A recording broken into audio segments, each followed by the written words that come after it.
You're welcome. Recently, Enugu State reported over 406 billion in revenue generation, a figure that has sparked conversation about sustainability, compliance, and economic growth.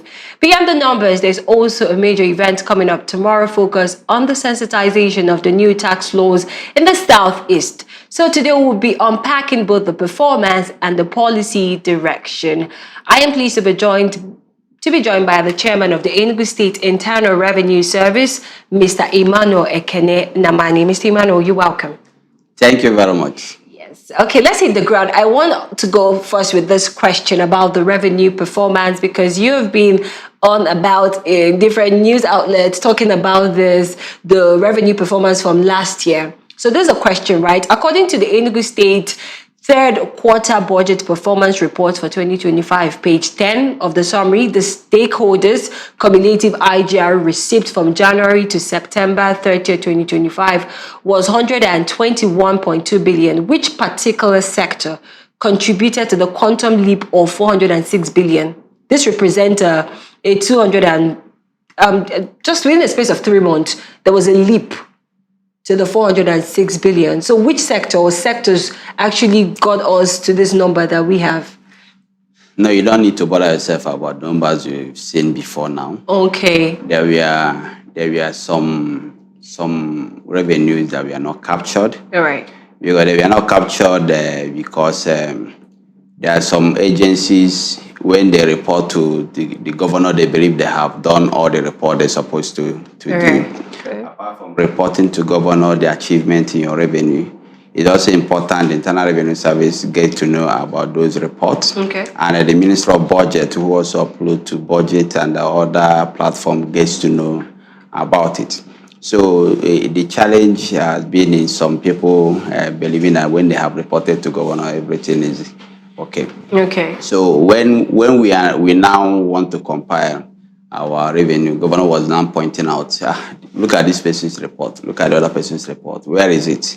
So we now have to go back and ask those people, and they provided verifiable evidences about those revenue, including the MOU and payment receipt. So we'll be able to capture them. So Nigeria should not mind what was uploaded earlier before now. In fact, even what we uploaded in JTB, we have to amend some of the upload.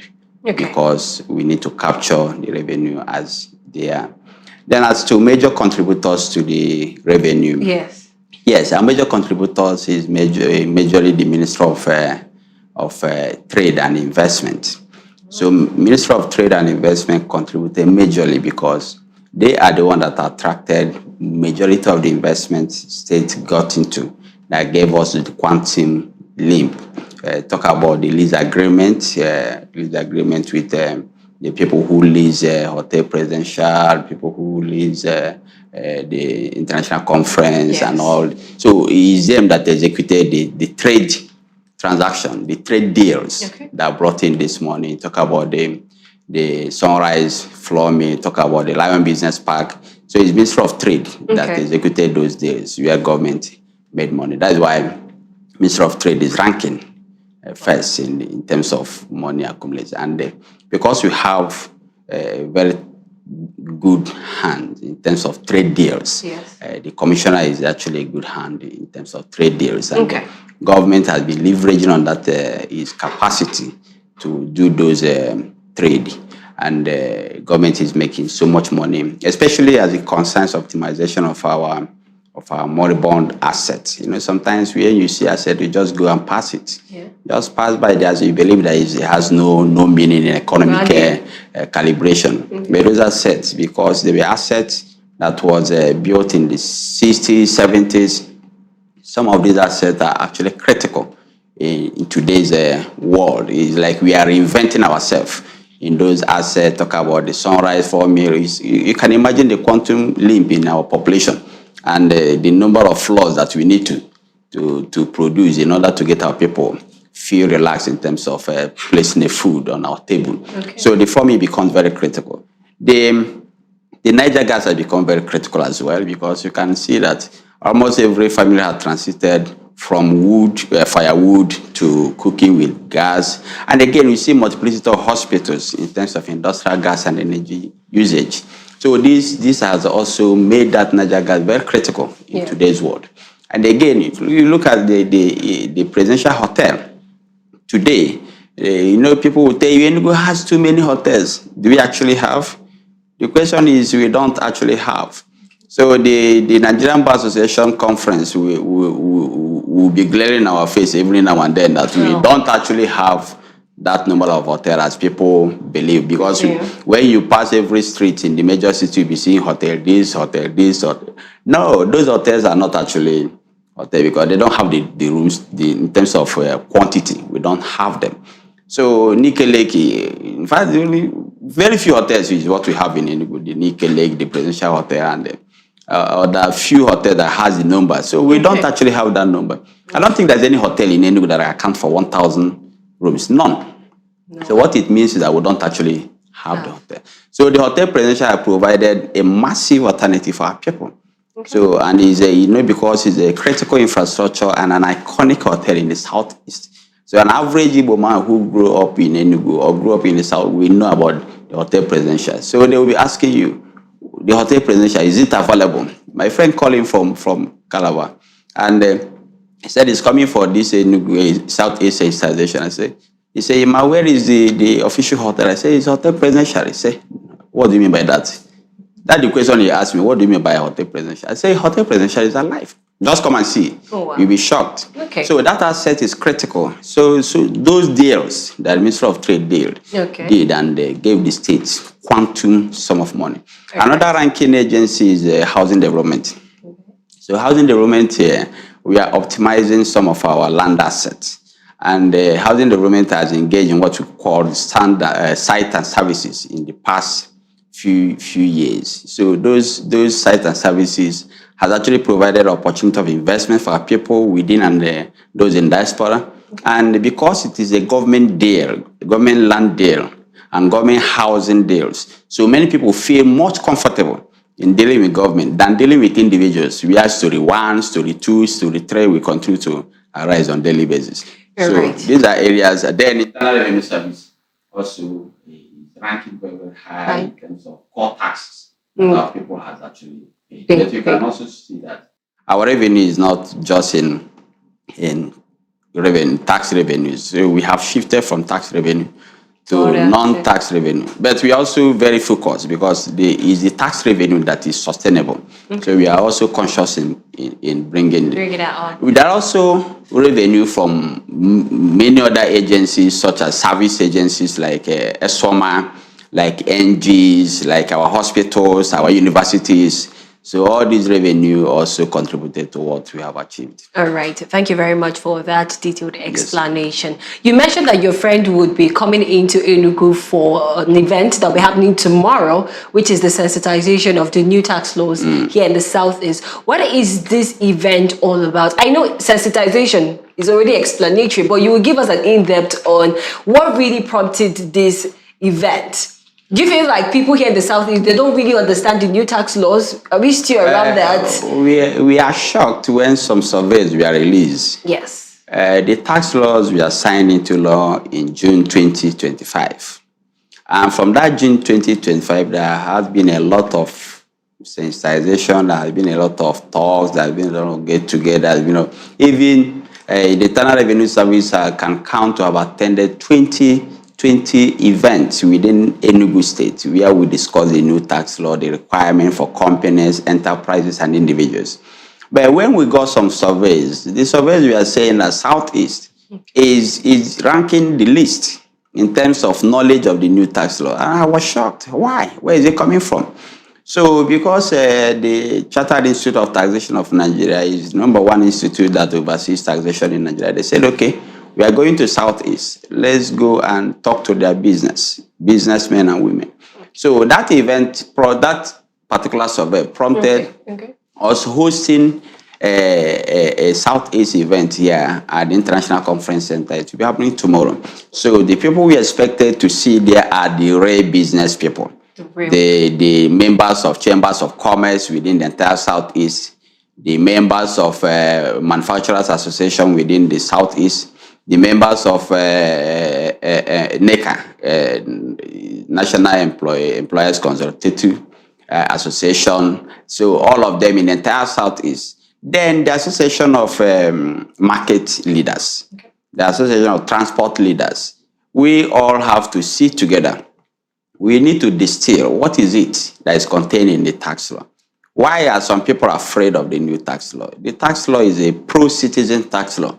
Why all the fears? What are you seeing in social media? Who are your friends in social media? What are they sending to you? What are they posting in their page? Can you deactivate those people posting the wrong thing in your page and focus on people who are posting the real things? So these are things we need to let our people know. And I believe that after tomorrow, our people will begin to reduce this fear of the new tax law. And again, people should be able to know in specific what they're supposed to do in order to comply with the new tax law.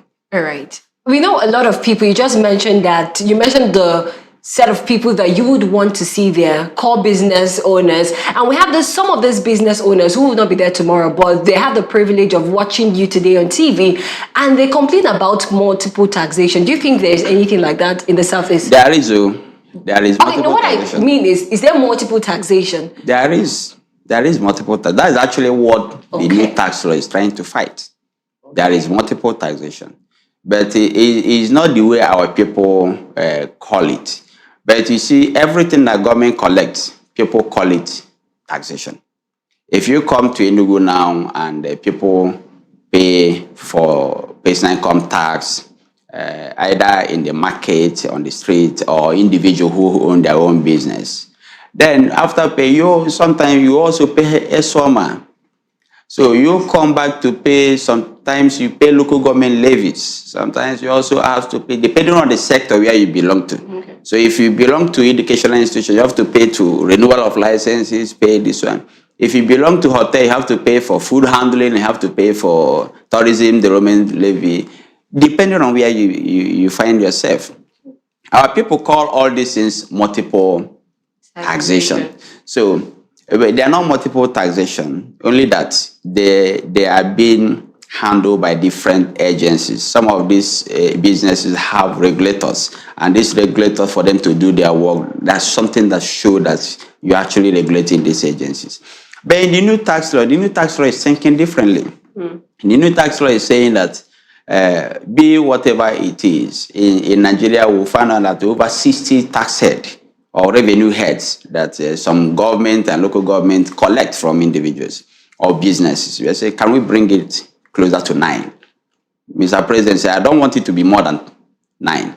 It should be 9 tax or revenue heads. So bring together what belongs to the state, bring together what belongs to local government, then bring together what is like a service charge.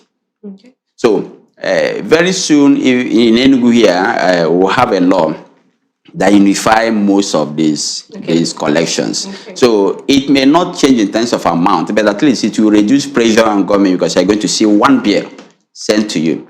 Like what we have done in the market. You know, our market has been unified. You pay one single levy in the market and you go your way, except those whom their revenue has gone beyond the threshold. Okay. The same thing on the street, where you pay single amount, 30,000 on the street, and you pay a sum. You will see another person. Local government won't come to carry your wares, and you begin. So all these things will reduce. We are going back to the formal sector again. We have done what we call consolidated demand notice in the formal sector, whereby come to us at the beginning of the year. We'll give you a consolidated bill. That consolidated bill cut across business premise, land use charge, and other levies you're supposed to pay to government. SWAMA, they will be in one bill. Okay. And once you pay, if you cannot pay once, you begin to pay as your income trickles in. Okay. And that reduces pressure. You won't see different people, different enforcers coming to your office at that every point in time. This is actually what the tax law is of course. Okay. We need to reduce the pressure, the tax built in businesses. Okay. So beyond sensitization, right, what enforcement mechanisms are being put in place to ensure compliance without harassment? Because some people are like, so if I don't pay, what will happen? Will I be locked? It's neither here or there. All right. Because when we do sensitization and we do engagement, you can be assured that very many Nigerians will comply. voluntarily. Okay. But we also see some people who says we have been here for the past 20 years. Is it because you guys just came into government, you think you can just force us to pay tax? We will not be paying before, we are not going to pay. So those people, you can't just say simply because all right. They have to use Mr. the processes we'll just go of on a quick enforcement. break. We'll return back and you continue. All right, ladies and gentlemen, we'll be back just to get our guests all mic'd up well. Thank you very much for staying with us. We'll be right back.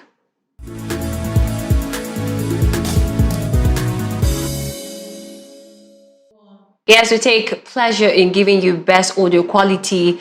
That was the reason for the break. And we're right back. Yes, the chairman was talking about how people would comply. And you were saying that we don't really need to harass or do anything. After tomorrow's event, there are definitely a lot of people, majority of Southeasterners will definitely comply with the new tax laws without having fears or any doubt. Yes, right? I think our people are also very law-abiding citizens. Wow. They will comply. Okay. Very many will comply, but also be assured there are very few who are going to say nothing will happen. So I don't want now people to those few? Those few that will say nothing will happen. Yeah. Something must definitely happen. What would happen? We need to follow the compliance enforcement process in accordance with the tax law. Okay. We'll get their data. We'll raise a best of objective assessment on them, or what we call presumptive. If they fail to pay within the deadline given to them, we'll approach a court. And if court actually give approval to what we requested for, we'll get a court order and make sure that either we confiscate his asset anywhere it is located in Nigeria, or we can also lend his bank account anywhere in Nigeria. We can lend his BVN, and he won't be able to have access to his fund until he pays the tax completely. So the new tax law gives a lot of power to the tax authority to collect tax from those who are supposed to pay. So if you are supposed to pay tax, please rush and do whatever you're supposed to do. Remember that even as an individual, you have a deadline to file your personal income tax on 31st of March this year. And don't just file anything. Don't just say, let me just go and print your bank statement. Look at your bank statement and analyze it very well before you file. If you file something that is different from what is in what your bank statement is showing, be ready to receive the query of the Internal Revenue Service. So you have to be very careful. This is a new time, the first time Nigeria is doing something like this. This issue of individual tax filing. Okay. The new tax law takes it very, very serious. Don't just say, let me assume. Don't assume anything. File in accordance with what your bank statement is showing. Okay. And again, if you fail to do that, we also have enforcement mechanism in accordance with the law. And we assure citizens we are not going to go outside what the law has stipulated, but also do your own part. All right.